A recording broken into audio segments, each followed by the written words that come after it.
I'm Jennifer Burton. And I'm Gabrielle Burton, and our film is Kings, Queens, and In-Betweens.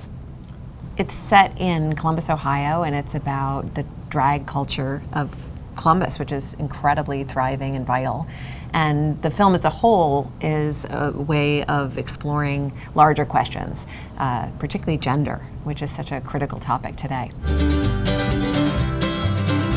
A friend of mine invited me to a drag show, and his husband was in, and he said, "Do you want to go?" And I said, "Sure." And then I showed up, and it turns out his husband is one of the headlining queens, and it's this huge, amazing, creative, thriving scene. These were huge productions, and I just thought, this is something that people's got to talk about. This is a way to explore issues of gender in our culture and what conflations people make about gender and sexuality and your biological sex, and how we can think about those as separate things in a new way. Right, and doing it through drag is also fun. So people, it's almost a stealth way of getting people to open up their minds about some of these ideas, because you're seeing this really entertaining, great performers, fun, wonderful music, great costumes, and then in the process, you're beginning to maybe re-examine some of your ideas. When we finished the film, and we then went out and did some test screenings, and the most rewarding response was from multiple different people of different walks of life who said basically as they watched the film they were wondering,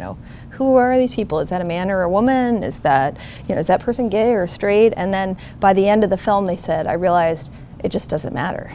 Why do we care?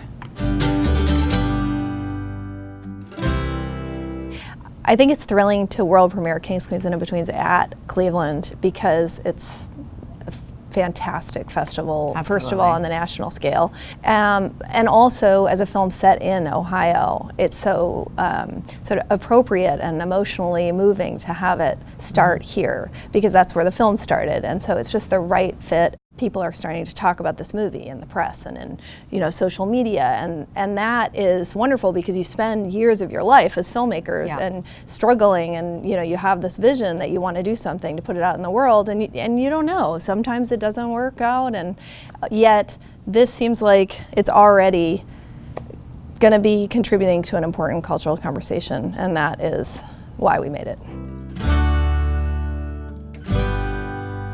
I think that it really is about starting this conversation. So there's not one message at all. It's really about letting the idea that people can just be themselves and we don't have to put them into a box. We don't have to define them. So one idea is sort of beyond gender boundaries. If we can move beyond caring who gets in your pants and what's in those pants underneath them, and if you're even wearing pants or a skirt, it just doesn't matter. And if you can move beyond that, then we can start talking about the actual important things that matter in life.